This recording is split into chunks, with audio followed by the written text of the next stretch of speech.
Welcome. I'm Lee Cowan, and this is Here Comes the Sun, a closer look at some of the people, places, and things we bring you every weekend on Sunday morning. Actor, singer, and musician Darren Criss stars as a futuristic robot in a new musical on Broadway. It's fitting since his rise to fame is also a thoroughly modern tale. He gained notoriety when he played Harry Potter in an unauthorized student-produced musical in college. It became a YouTube sensation, at least back during the platform's early days, and he told Kelefa Sanneh that he credits the show's viral impact with setting him on the path to success. You take a sort of a detour on your way to Broadway, which is you become a TV star. Glee was happening at the time, and I went out for it like hundreds of thousands of other people in my situation at that time, and I happened to book it. Excuse me. Hi, can I ask you a question? I'm new here. My name is Blaine. He played Blaine Anderson and quickly became a fan favorite. I owe my tenure on that show to the subcultural fan base army that we had gathered from the Potter stuff. Later in the show, Darren Criss on what drew him to his latest Broadway production. What was it about this story of maybe happy ending that made you think, yes, I want to be part of this? So many things. I mean, obviously, Michael Arden, who has had such a wonderful blossoming as a director the past few years. We were friends when he was an actor, terrific actor, and this is his follow-up to his Tony Award-winning direction of Parade. So the fact that he wanted to do this next is very interesting to me, because I'm like, you can do anything you want. Like, you know, why this? So my ears certainly perk up when my friend Michael has a new show, has a new show and comes to me and wants me a part of it. That doesn't happen often. I don't get those kind of opportunities. Then David Pogue visits the NASA kitchens for a taste of space food. Meals for astronauts need to be shelf-stable and also delicious. That's a pretty tall order for the food scientist behind over 100 dishes, ranging from barbecue brisket to mango salad. The space station has no traditional oven, stove, fridge, or freezer, only a little pouch warmer. So this is a mango salad. Wow, excellent, with a subtle bouquet of recirculated air. To ensure a 3-year shelf life, every pouch has either been freeze-dried, heat-stabilized, or irradiated. That's all coming up right here on Here Comes the Sun. Darren Criss stars on Broadway in Maybe Happy Ending as an obsolete robot grappling with the mysteries of love and its merits. The show basically asks why love and why do it if there's only one ending: loss. Here's Kelefa Sanneh. So when you're not on stage, you can walk a couple blocks up north to this piano bar. Of course, man. Keep the music going, you know? I think the expression goes, life is a cabaret. 37-year-old Darren Criss is a star on Broadway and a regular at piano bars. Hey Jude, don't make it bad. Take a sad song. When he's in LA, it's Tramp Stamp Granny's, where he and his wife Mia are the owners. It's kind of a beautiful little Hollywood tale. You know, she slings the drinks and I sling the tunes. Sweet Caroline. One rule in a piano bar: play the hits. You know, just a small town girl, which is also just a means to don't stop believing. He had his first hit at the University of Michigan. When you were in college, you're involved in a musical that I guess is the first musical to go viral, pretty much, ever? I don't know. I guess we'll let the YouTube historians sort of decide the validity of that. This was a very interesting moment in time, if you're speaking about a Harry Potter musical. A Harry Potter musical. Yeah, that really did kind of change my life. Can't believe how cruel they are, and it stings my lightning scarred. Criss starred as Harry Potter in an unauthorized student show based on the books that became a YouTube sensation in 2009. That would kind of set me on the path to where I am now. You take a sort of a detour on your way to Broadway, which is you become a TV star. Glee was happening at the time, and I went out for it like hundreds of thousands of other people in my situation at that time, and I happened to book it. Excuse me. Hi, can I ask you a question? I'm new here. My name is Blaine. He played Blaine Anderson and quickly became a fan favorite. I owe my tenure on that show to the subcultural fan base army that we had gathered from the Potter stuff. Let's go all the way tonight, no regrets. People see you on Glee singing a Katy Perry song and kind of lose their minds. Yeah. There were all these things that were teed up before I got there that you simply cannot control. Criss went on to win an Emmy and a Golden Globe for his portrayal of the serial killer Andrew Cunanan. No. You're due on stage in a few hours, I know, I should get ready. The packing is done, I'm finally hitting the road. Now he plays an obsolete robot named Oliver in a new musical, Maybe Happy Ending. It's one of the most acclaimed shows on Broadway. The New York Times calls it joyful, heartbreaking, and super smart. This show begins with a song, which is the question the show posits. Why love? Why do we do it? Right. If we know that loving something enters you in a contract that has an inexorable back end, which is the loss of something. So why do we do that if we know that that's going to happen? What if they catch us and erase our hard drives? Criss says that this show came along at the perfect time. He and his wife Mia have a 2.5-year-old daughter and a baby son. Does this feel like the best year of your life? Well, it certainly is a blessed one. I've had some extraordinary years in my life, and I think this has been a certainly exciting time. He's had some hard years, too. In 2020, his father Bill died at 78 from a heart condition. In 2022, his brother Chuck died at 36 by suicide. I don't necessarily think of my own experience with those people specifically in my life that I've lost, but I do think about the feeling of loss, the sadness and emptiness and loneliness that yields, because we all feel it, you know, but the things that move me in life and in this piece are not the darkness of the loss, but the Herculean grace that it takes to be resilient in the inevitable truth of that. Sitting by your side as the day drifts by. When he thinks about that, Darren Criss can't help but sing. I count my lucky stars every day. I'm running out of, there's too many. They're still showing up. I'm doing CBS Sunday Morning. That's the peak. Yeah. It's Kelefa and Darren, everybody, on CBS Sunday Morning. Yeah, yeah. Up next, an exclusive excerpt from Kelefa Sanneh's chat with Darren Criss. Something you can only see right here on Here Comes the Sun. Stay with us. As promised, here's more from Kelefa Sanneh's interview with Darren Criss. How different is that kid that played in Hedwig and the Angry Inch from you now in this same room playing Oliver in Maybe Happy Ending? I don't know if I'm the person to answer that question. I don't really know. You know, I'm too close to the microscope to know what is going on. Also, 10 years doesn't seem like that long of a period of time. Of course it is, objectively. But I've kept busy and I've done a lot of things that I feel more or less the same. Obviously, there are obvious changes, internal and external. You know, the things the world has changed, and so I have tried to keep up or keep back to varying degrees. Sure.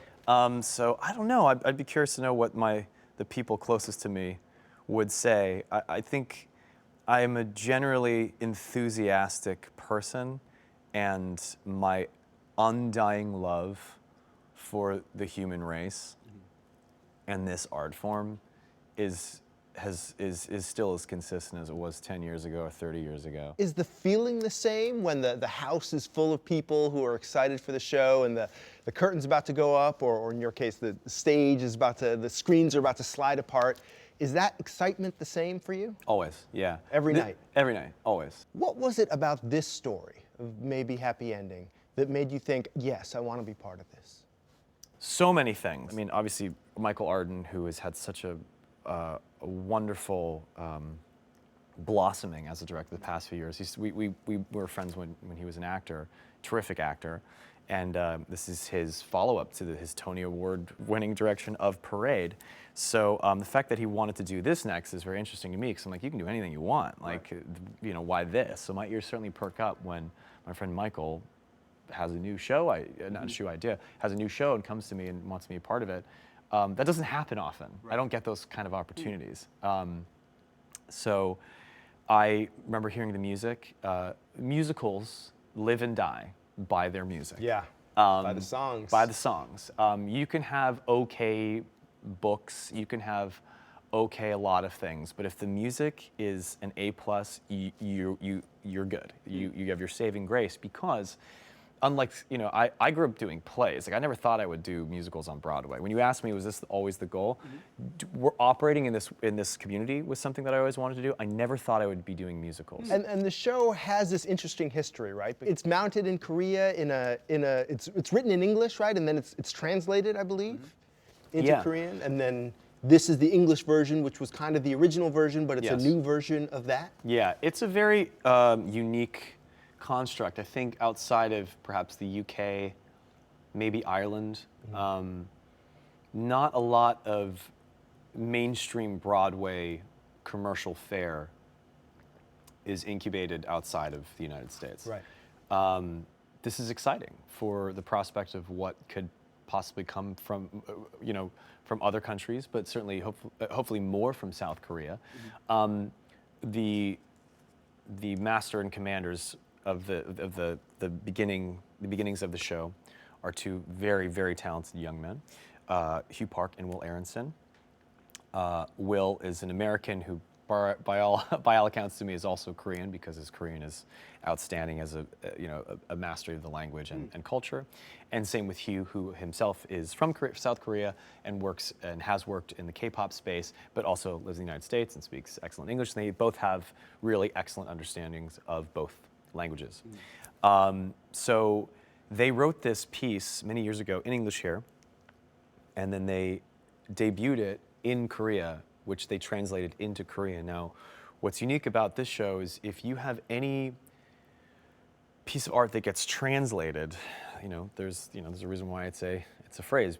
Being lost in translation is a high likelihood, because of the infinite complex nuance that exists between languages.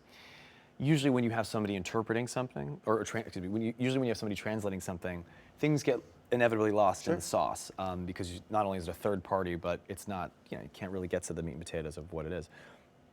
When you have the same guys who have these idioms or turns of phrase in English that understand what the Korean counterpart would be, being the same guys, that's pretty cool. Well, I was gonna say, I talk to a lot of people who say, I love this new project I'm doing, I love this show. But from you, I hear something a little different. From you, I hear, I really needed this. Yeah, you could say that.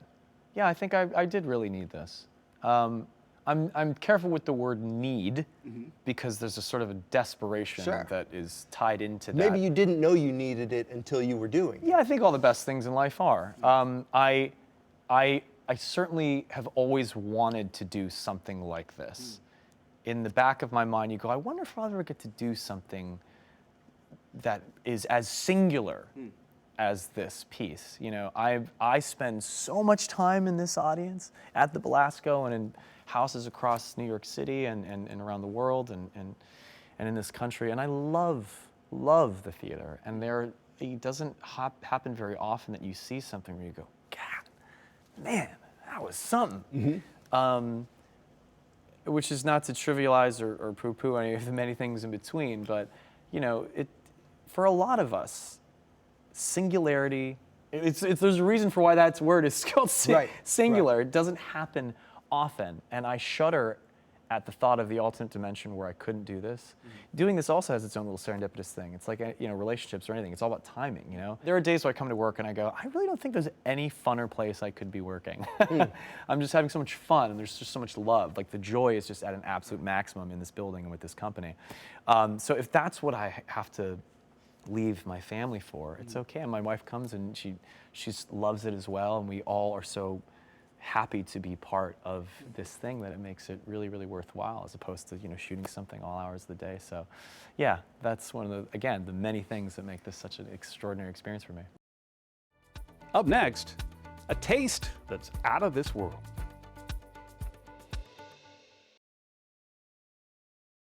Welcome back. After a hard day's work, astronauts want a nice meal as much as the next person, rather than an unappetizing repetition of protein shakes or pills in place of food. So that's why NASA's developed over 200 space-safe recipes, including a full Thanksgiving meal, to give them a taste of home, even in zero gravity.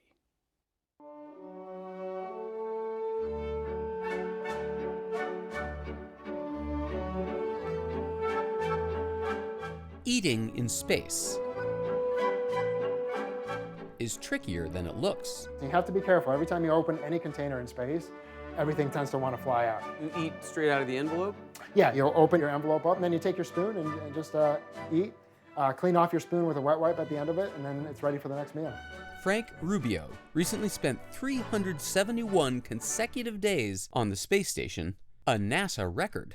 The thing that I missed the most was just fresh food. You just never have fresh fruit, fresh vegetables, a salad.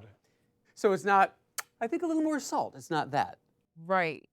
Food science is very different from being a chef. At the Johnson Space Food Systems Laboratory in Houston, NASA food scientist Grace Douglas and food manager Shulei Wu have helped to develop a menu of 200 different dishes for space station dining. What we're doing is looking at engineering and microbiology and chemistry and how we can make those foods stable for long amounts of time. So we have to make sure that they're safe and they taste really good for those lengths of time. The space station has no traditional oven, stove, fridge, or freezer, only a little pouch warmer. So this is a mango salad. Wow. Excellent, with a subtle bouquet of recirculated air. To ensure a 3-year shelf life, every pouch has either been freeze-dried, heat-stabilized, or irradiated. We're in Texas, so we had to try this barbecue beef brisket, and this is a irradiated product. Also excellent. I can barely taste the gamma rays. Even the rehydrated turkey was delicious. Just like Mom used to make. And so there we go. Curried pumpkin soup, squash, turkey, spicy green beans, mango salad, cherry blueberry cobbler, your classic Norman Rockwell Thanksgiving dinner. A Mars mission, though, will be a bigger challenge. It might require 5 years' worth of food, too heavy to launch with the astronauts.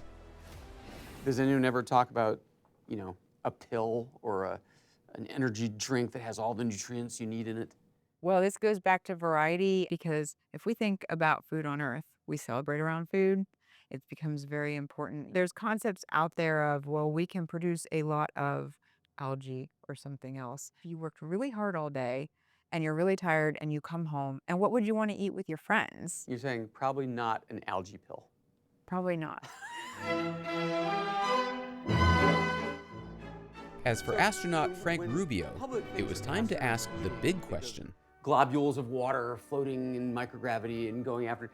Is that just a stunt for the camera that gets old after a day? Yeah, almost every meal, you'll have somebody be like, hey, Woody, or hey, Steve, catch, right? Playing with your food is one of the small privileges that we have while we're up there.